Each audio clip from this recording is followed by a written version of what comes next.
అందరికీ నమస్కారం. ఇవాళ ఒక అన్ఫార్చునేట్ ఇన్సిడెంట్ జరిగింది. ఇవాళ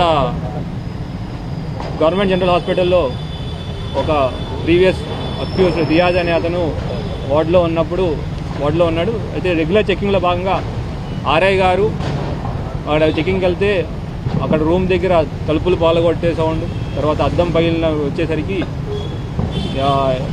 ఇమీడియట్గా మెడికల్ సిబ్బందికి ఇన్ఫామ్ చేసి ఆర్ఐ గారు, ఎస్ఐ గారు, ఒక కానిస్టేబుల్ గారు లోపలికి వెళ్ళి ఎందుకు సౌండ్ వస్తుందో లోపలికి వెళ్తే ఈ రియాజ్ అనే వ్యక్తిని అంత గోల చేస్తున్న వ్యక్తిని తీసుకెళ్ళి అతను బెడ్ దగ్గర కూర్చోబెట్టడానికి ప్రయత్నం చేశారు.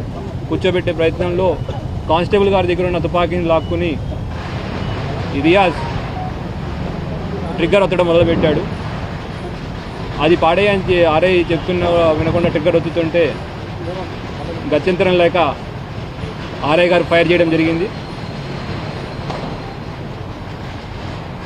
అక్కడి నుంచి అంతా ఫైర్ చేయడం బుల్లెట్ ఇంజురీస్తో రియాజ్ ఆడ కింద పడిపోయాడు.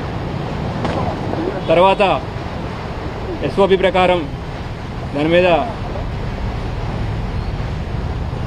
కేసు రిజిస్టర్ చేయడం అండ్ ఎంక్వైరీ చేయడం జరుగుతూ ఉంది. Thank you. జరుగుతుంది పోస్ట్ మార్టం, ఇంక్వెస్ట్ అవన్నీ గైడ్ లైన్స్ ప్రకారం అన్ని కరెక్ట్గా జరుగుతున్నాయి.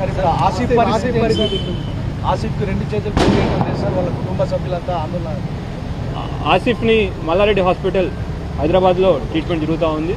వాళ్ళ మార్నింగే 11:30కి ఆపరేషన్ జరిగింది. ఇంకొక సంవత్సరం పట్టేదాకా అతనికి అంతా సెట్ అవ్వడానికి సంవత్సరం దాకా పట్టే టైం. Thank you. ఇది మిగతా వీళ్ళ డీటెయిల్డ్ ఇన్వెస్టిగేషన్ మళ్ళీ ఒకసారి 2 రోజులు మళ్ళీ పెట్టుకుంటాం. తప్పించుకున్నప్పుడు సహకరించారా సార్? అవన్నీ ఇన్వెస్టిగేషన్లో తెలుస్తాయి, చెప్పడానికి లేదు. థ్యాంక్ యూ అండి.